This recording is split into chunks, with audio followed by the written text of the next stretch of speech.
Ô, gente, que privilégio poder falar para vocês nesse domingo de Páscoa. A primeira coisa que eu gostaria de desejar para vocês é uma feliz Páscoa. Que dia maravilhoso esse para comemorarmos, para estarmos com as nossas famílias e para dar graças ao nosso Salvador por tudo que ele fez por nós. Eu não consegui gravar o vídeo ontem porque nós fomos cumprir a designação da minha estaca e fomos visitar o templo do Rio de Janeiro. E foi emocionante, foi uma experiência divina, maravilhosa, e que eu senti muito perto o amor do meu Salvador por mim, o amor do Salvador por todos os brasileiros e especialmente pelos que vivem no Rio de Janeiro. Foi sensacional. E por que eu estou falando isso? Logo na abertura, nós vimos um vídeo falando sobre a importância dos templos. E estava lá o presidente Nelson. E o presidente Nelson disse algumas coisas que me ficaram marcadas. Que ele disse que o templo é um farol, ele é um farol de luz. Ele está ali para iluminar. Uma outra coisa que ele falou é que o templo é um simbolismo. Ele simboliza a nossa vida depois dessa vida. Que nós somos seres eternos. O templo, ele nos remete à eternidade. Então, nesse domingo de Páscoa, os templos eles estão completamente relacionados ao Salvador Jesus Cristo. É a casa de adoração dele. Então, está relacionado ao sacrifício que ele fez, ao seu sacrifício expiatório, à sua ressurreição. Porque o templo é isso, ele nos lembra isso, que nós viveremos muito além dessa nossa existência mortal. Então foi muito emocionante e eu particularmente cada trajeto, cada lugar que a gente ia passando, eu fiquei muito impressionada. Amei saber que o templo, né, a igreja, ela está construindo alguns templos que terão um padrão internacional. Em algumas cidades específicas, que são cidades turísticas, e esse padrão, esse templo já aconteceu com Roma, agora nós temos um no Rio de Janeiro. E era muito peculiar, era muito específico da cidade. Deixa eu dar só um exemplo para vocês, aqueles que não tiveram oportunidade de visitar, e espero que tenham um dia. O templo foi pensado nas cores que predominam no estado do Rio de Janeiro. Por exemplo, o azul do céu, o verde das florestas. Ele foi pensado, por exemplo, todas as flores, a vegetação são da própria região. As pedras são típicas da região, que foram utilizadas para vasos, para molduras, tudo muito regional. Uma curiosidade é que todos os pintores convidados foram pintores cariocas. Então, os quadros, eles tinham um cenário do Brasil, tinham um cenário do Rio de Janeiro. Então, me chamou muita atenção, tinha um quadro que era uma pessoa sendo batizada e no fundo do quadro a gente viu o Corcovado. Tinha um quadro belíssimo que era uma cachoeira e muito verde, que era outro ponto turístico do Rio de Janeiro. Então essa mescla das criações do nosso Pai Celestial e do nosso Salvador Jesus Cristo, tão particular, presente na cultura. Ou a alma batizando e ali estava um índio do lado como testemunha, presenciando aquele momento. Ou o Salvador abraçando uma índia.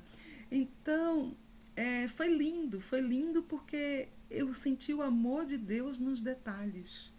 De como cada detalhe, né, nos vitrais, nas cores, até o azul da pia batismal, tudo foi pensado com tanto esmero, com tanto cuidado.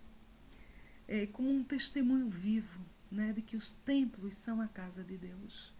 E Ele quer que a gente frequente mais esses templos, que a gente fique mais em sintonia.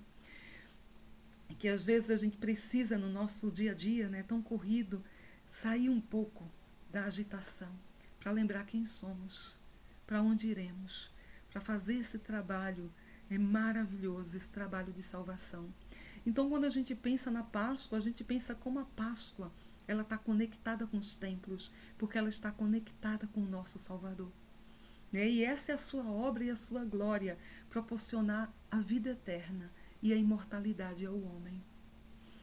E hoje, na escola dominical, o meu marido foi chamado recentemente como professor do Vem Segue-me.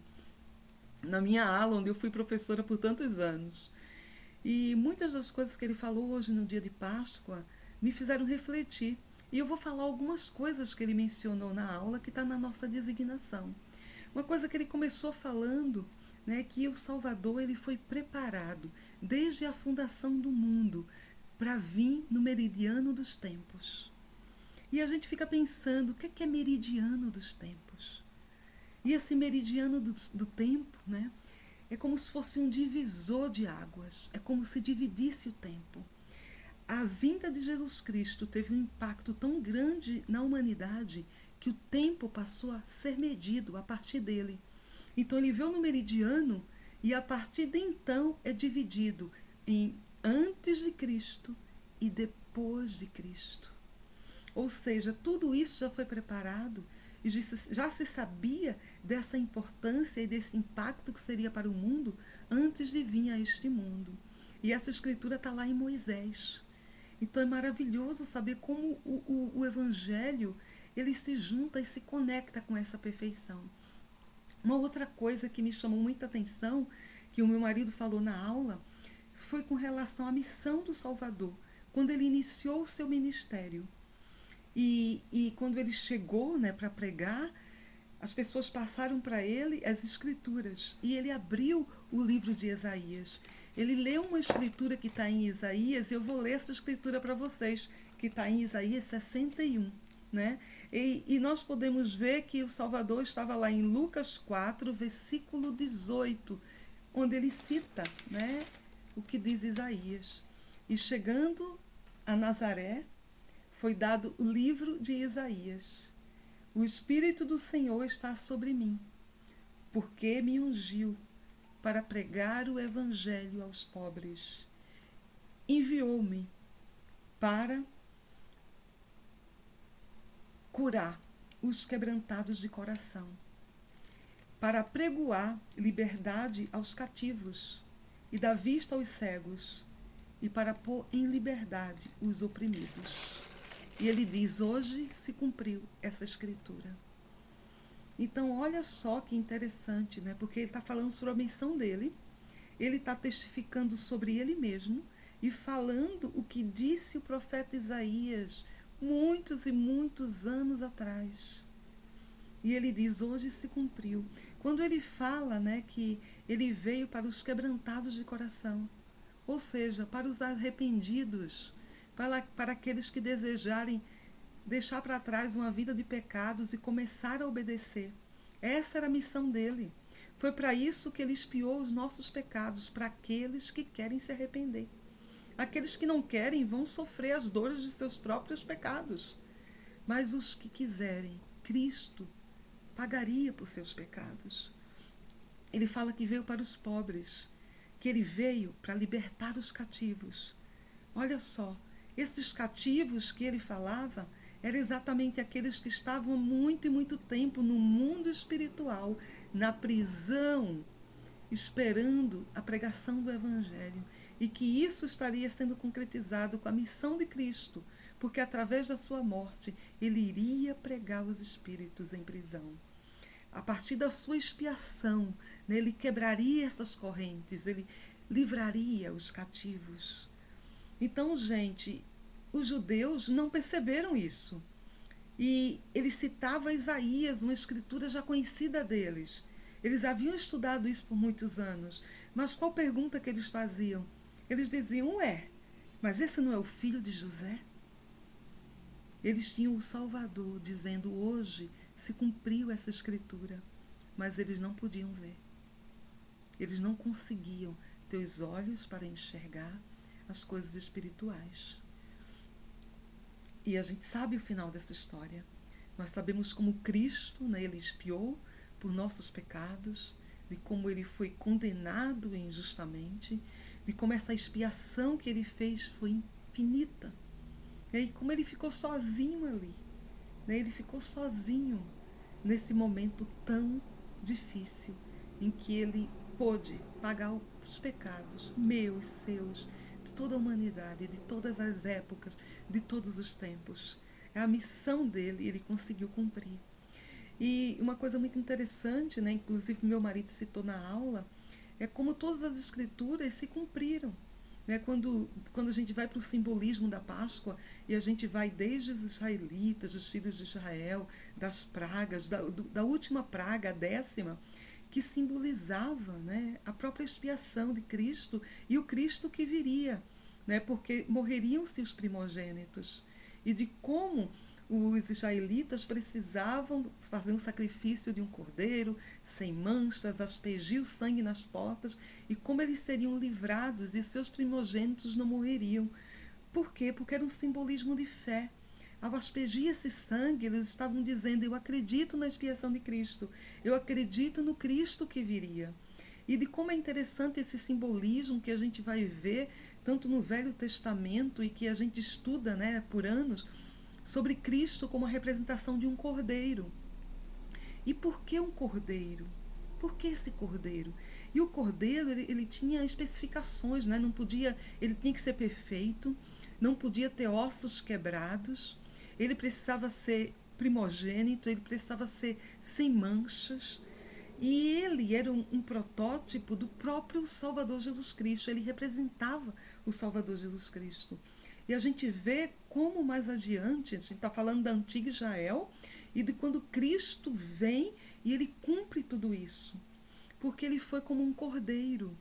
E aí eu adorei quando meu marido falou assim: mas por que um cordeiro? Vocês já pensaram, alguém já viu um cordeiro morrer? Por que não foi um porco? Por que não foi uma cabra? E aí eu fiquei lembrando de quando eu já vi porcos, né? Matando porcos, e gente, é angustiante. Quem viu é muita gritaria, é horrível. Mas um cordeiro, ele não grita, ele não fala, é como se ele aceitasse. E ele é manso, ele simplesmente está preparado para esse momento. E quando a gente pensa em Cristo, ninguém escutou ele reclamando, ninguém escutou esbravejando, gritando. Ele foi como um cordeiro. Como Joseph, né? Manso. Como Joseph disse, eu vou como um cordeiro, cordeiro ao matadouro. Humilde, manso. Foi assim o nosso Salvador. Ele se cumpriu, né? E se cumpriu, ele é o primogênito, ele não tinha manchas, ele não tinha pecados. E aí quando a gente pensa, mas e os ossos? Por que não podia ter osso quebrado? O que é que essa escritura queria dizer? E aí é muito interessante, porque era costume dos romanos. Quando eles matavam alguém pela crucificação, era muito dolorosa a morte e agonizante.